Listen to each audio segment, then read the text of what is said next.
পটলের ডগা বা পলতার ডাঁটার রেসিপি যদি না জেনে থাকেন তাহলে ঝটপট দেখে নিন, আর যারা জানেন তারাও একবার হলেও দেখে নিন। ঘরোয়া পদ্ধতিতে সুস্বাদু স্বাস্থ্যকর একটা রেসিপি। গরমের দিনে খাওয়ার পাতে এমন একটা রেসিপি থাকলে আর কোনো কিছুরই প্রয়োজন হবে না। নমস্কার বন্ধুরা, ভাই বোনের হেসেল ঘরে সবাইকে স্বাগত। আজ আমি বানাবো চিংড়ি মাছ দিয়ে পটল বা পলতার ডাঁটার শুক্তো। ভিডিওটি কেউ স্কিপ করবেন না, পুরো ভিডিওটি দেখার জন্য অনুরোধ রইল। আজকের রেসিপির জন্য আমি এখানে নিয়েছি বেশ কিছুটা পটলের ডগা। অনেকে হয়তো চেনেন, অনেকে চেনেন না। আমরা সাধারণত পটলটা সবাই খাই, কিন্তু এই ডগাটা অনেকেই খায়, অনেকে আবার খায় না। এটা আমার কিন্তু ভীষণ প্রিয় একটা রেসিপি, খুবই ভালো লাগে। এই যে পাতা আর এই যে ডাঁটাগুলো, এগুলো আমি এবার কেটে নেব। এই গায়ে যে এই যে আকর্ষগুলো আছে না, এগুলোকে আমি এবার ছাড়িয়ে নেব।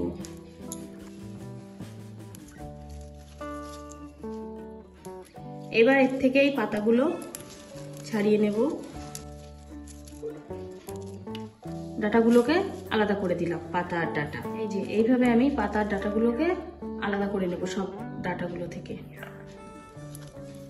গরমের দিনে বেশি তেল মশলা খেয়ে অনেকেরই সমস্যা হয়। এই শুক্তো কিন্তু ভীষণ উপকারী একটা রেসিপি। আর যেহেতু সামনে গরম চলে আসছে অনেকটাই, সেই সময় কিন্তু এই ধরনের রেসিপিটা অবশ্যই খাওয়া উচিত সবারই। পাতা এবং ডাঁটাগুলো আলাদা করা হয়ে গেছে। এবার আমি এই ডাঁটাগুলো কেটে নেব, একটু ছোট ছোট পিস করে কেটে নেব।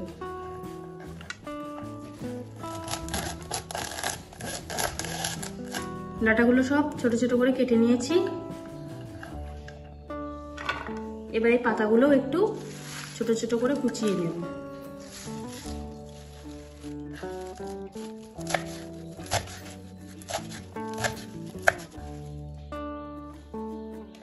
ডাঁটাগুলো সব কাটা হয়ে গেছে, এগুলো আমি এবার ভালোভাবে ধুয়ে নেব। ডাঁটাটা ভালোভাবে ধুয়ে নিয়েছি, আর দুটো আলু ফিঙ্গার সাইজ করে কেটে নিয়েছি। চলুন এবার রান্নাটা শুরু করি। গ্যাসে কড়াই বসিয়ে দিয়েছি, কড়াইটা গরমও হয়ে গেছে। এখন আমি এর মধ্যে দিয়ে দেবো 2 চামচ মতো সর্ষের তেল। তেলটা গরম হয়ে গেছে, এখন আমি এর মধ্যে দিয়ে দেবো ফোড়ন। এখানে একটা শুকনো লঙ্কা, 1 চামচ 5 ফোড়ন আর কয়েকটা বড়ি আমি ভেঙে নিয়েছি। আজকের রেসিপিটাই আমি যেহেতু চিংড়ি মাছ দিয়ে বানাবো, সেই জন্য আমি একটা লঙ্কা ফোড়ন দিচ্ছি। সবটা দিয়ে দিলাম তেলে।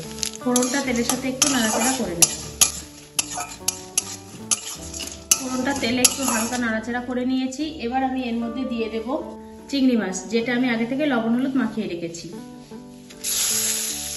চিংড়ি মাছটা তেলে একটু নাড়াচাড়া করে নেব।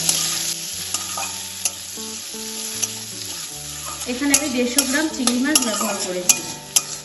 চিংড়ি মাছগুলো হালকা ভেজে নিয়েছি। এবার এর মধ্যে দিয়ে দেবো কেটে রাখা আলুগুলো। আলুটাও তেলের সাথে ভালোভাবে ভেজে নেব। আলুগুলো তেলে আমি ভেজে নিয়েছি। এবার আমি এর মধ্যে দিয়ে দেব পটলের ডাঁটাগুলো। ডাঁটাগুলো হালকা নেড়ে দেব তেলে। ডাঁটাগুলো ভেজে নিয়েছি, এখন দিয়ে দেবো পাতাগুলো। এবার এর মধ্যে দিয়ে দেবো 1/2 চামচ লবণ, 1/2 চামচ হলুদ গুঁড়ো। সব কিছু ভালোভাবে মিশিয়ে নেব। কম মশলাপাতি ব্যবহার করে গরমের দিনে এমন একটা স্বাস্থ্যকর রেসিপি কিন্তু বানানোই যায়। 3 থেকে 4 মিনিট আমি সব কিছু তেলের সাথে ভালোভাবে কষিয়ে নিয়েছি। এবার আমি এর মধ্যে দিয়ে দেবো 1.5 কাপ মতো জল। এবার ঝোলের আন্দাজে দিয়ে দিলাম আবার 1/2 চামচ লবণ, 1/2 চামচ হলুদ গুঁড়ো। ভালোভাবে মিশিয়ে নেবো সবকিছু। ফুল হিটে এটা এবার 10 মিনিট রান্না করে নেব। ঢাকা দিয়ে দিলাম। 5 মিনিট হয়ে গেছে, আমি একবার একটু ঢাকাটা খুলবো। এর মধ্যে দিয়ে দেবো এবার 1/2 বাটি দুধ। এটা পাউডার দুধ আমি লিকুইড করে নিয়েছি, দিয়ে দিলাম। শুক্তোর টেস্টটা বাড়ানোর জন্য আমি দুধটা দিয়েছি। এখানে দুধটা আপনারা না চাইলেও না দিতে পারেন। দুধটা দেওয়ার সাথে সাথে দেখুন শুক্তোর কালারটা কত সুন্দর হয়ে গেছে। ভালোভাবে সবটা মিশিয়ে নিলাম। আবারও আমি 5 মিনিটের জন্য ঢাকা দিয়ে দেবো। 5 মিনিট হয়ে গেছে, আমি এবার ঢাকাটা খুলে নিলাম। ঝোল অনেকটাই শুকিয়ে গেছে। আলুগুলো সিদ্ধ হয়েছে কি দেখবো। আলু সিদ্ধ হয়ে গেছে। এখন আমি এর মধ্যে দিয়ে দেবো 1/2 চামচ চিনি। যেহেতু পটলের ডগাটা একটু তিতো, আর শুক্তোতে মিষ্টিটা দিলে খেতেও ভালো লাগে, ওই জন্য আমি দিয়ে দিলাম মিষ্টি। ভালোভাবে মিশিয়ে নেব। এই শুক্তোটা একদমই শুকনো হবে না, একটু ঝোল থাকবে। রান্নাটা আমার পুরোপুরি কমপ্লিট হয়ে গেছে। আমি এটা নামিয়ে নেব, গ্যাসটাকে অফ করে দিলাম। আজকের রেসিপিটা তাহলে এই পর্যন্ত। যে সকল নতুন বন্ধু আমার ইউটিউব চ্যানেল থেকে দেখছেন তারা অবশ্যই চ্যানেলটিকে সাবস্ক্রাইব করে দেবেন, আর যে সকল বন্ধুরা ফেসবুক থেকে দেখছেন তারা অবশ্যই ফেসবুক পেজটিকে ফলো করে দেবেন। আজ তাহলে এই পর্যন্ত, দেখা হচ্ছে পরের কোনো নতুন রেসিপিতে।